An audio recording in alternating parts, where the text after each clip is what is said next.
Hello and welcome to the Marriage Foundation channel where you learn about marriage the right way. I used to be a divorce mediator many years ago, and when I dove into marriage help at the request of one of my clients, I discovered amazing things that are going to change the world. And that's what the Marriage Foundation is all about. We're here to help people, not judge them, not label them, not make them feel guilty or wrong. We want you to have the most amazing marriage you can. And marriage is designed for happiness. So let us show you the way. Subscribe to this channel. You could do that now. And let's begin with this particular topic. When you agree on these 4 things, your marriage will improve. So I'm given these titles, and then it's up to me to come up with the 4 things. It was easy in this case.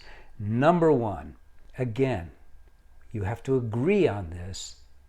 And when you do, you see, you'll incorporate it into your marital thinking, which is not the same as worldly thinking. Marital thinking separates your marriage from the rest of the world, as it should.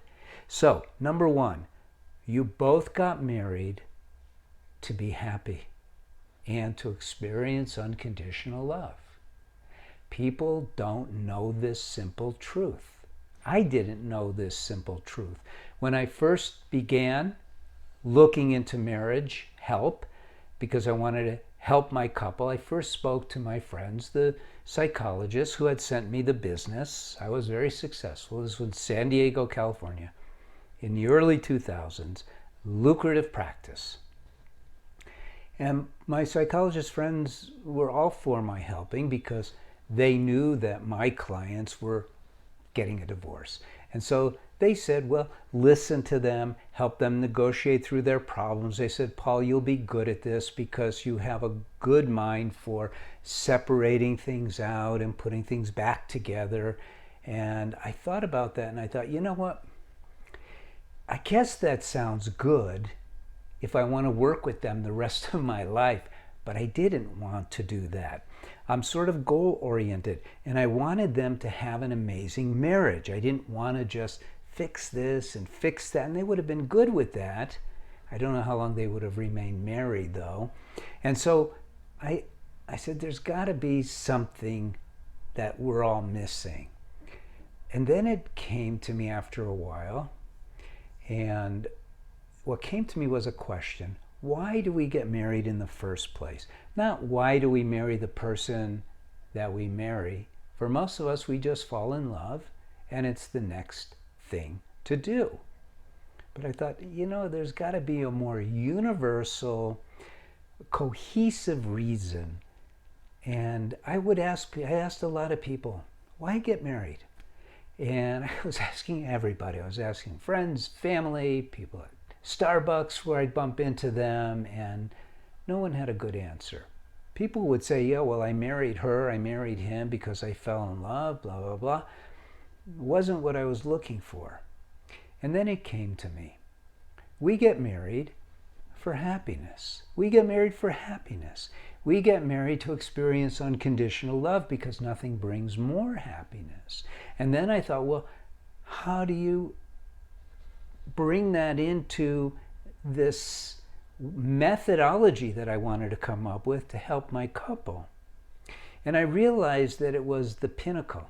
It was the pole star. And so when you realize this, when you keep this in mind as the pole star, wait a minute, is what I'm going to do going to give happiness to my husband, to my wife? And, think about it. Life is sort of binary. There's only 2 ways. There's up or down, there's left or right, there's good, bad, and like that, right? And so the same thing with our decisions about how to behave. Is what I'm about to do, based on what I'm thinking, going to be beneficial or detrimental? And this became sort of the core of how I helped my first couple. We met And we got together and I explained to them what I discovered. And we made lists of good behaviors, bad behaviors, good things to say, bad things to say. And they liked it. It was pretty cool. We did this together. And then a few weeks later, I'm going to call him John, came back to me and said, Paul, this is undeniably right, correct. But I have a problem. I want to behave in a certain way, but I don't. And I thought, wow, I know exactly what he's talking about. Habits are so powerful. In the 90s, before I got into marriage saving, I had an anger problem. I couldn't stop anger. And I worked on it in every conceivable way that you can imagine. And I even carried around, messages from saints and practical guides. And I was able to hold back the anger, stuff it down, but I couldn't get rid of it. And so this was the same problem that John was having. There were some things he couldn't stop. And I'm sure his wife was in exactly the same place. And so for this one, I went to the highest source of knowledge. God, what do I do here? This is obviously truthful. Well, he gave me a technique. He gave me an understanding. And this understanding begins with a deep awareness of something that I never had thought of before. And that is this. We're souls. Okay, don't stop. Don't run away. In fact, subscribe. We're souls. What does that mean? It means that the mind, which is the kind of keeper of the habits, the tendencies, the ideas, is not us. We're souls. What does that mean in practical terms? It means we should be able to control the mind. And so one has to control the mind. And we do that by first understanding that we're souls. And the better part of this is that means we married our soul mate. You see? So it's a two-sided coin. One side is very positive. I'm a soul. My mind reports to me. The other side of the coin is she's my soulmate in my case. He's my soulmate if you're a woman in your case. You see? Very, very powerful. And when we keep that in mind, there's two things that happen as a result of this. One, we are able to lift ourselves above the day-to-day junk. And two, we are in charge of the mind. When we lift ourselves up, we're lifting ourselves into that space of love, soulmate connection. Number 3 ties right into that. Number 3 is you have free will. Your mind does not have free will. Your mind is a machine that reports to you. It does the calculating, it does the perceiving, it does the understanding, but it's just a machine. You, the soul, have free will. This is not a religious discussion, by the way. This is merely laying out the truth. You're the soul, you have a soulmate, and you have free will. What does that mean? That means you control not just not allowing negative thoughts to reside in your mind or maintain negative habits. You have free will. You can infuse your mind with happiness and love and good thoughts and positive energy. It's a very powerful idea, isn't it? Isn't this stuff cool? This is what I discovered. Number 4, and this is important.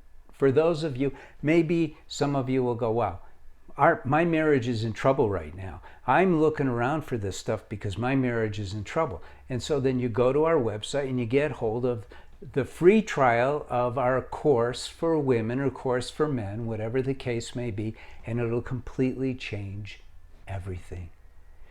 We don't just help save a marriage, we completely transform everything with what I learned. And it was years that it took me to learn and assemble and learn how to articulate it so it was received well. And even as we've had the Marriage Foundation, we've had to modify our communication. The principles don't change. The principles I discovered early on, but how to communicate them effectively and to be effectively used. That's what took years, but now we have it down. Now, once you have your marriage humming along, and humming along for a marriage means floating in joy, and I'm not kidding, and here's number 4. Number 4 is remembering that even though your marriage is amazing, life isn't. Life is not amazing. I hate to say this, but people ask, well, if I die, am I going to go to heaven or am I going to go to hell? And the answer to that is, where do you think you are now? This is not heaven here. There's snakes and vermin and diseases and storms and floods, and we never know what's around the corner. This is hell here, and it doesn't change, but you change. And so as long as you live your marriage on this higher plane of love, no matter what happens in your worldly life, the mundane part of your life, it won't matter.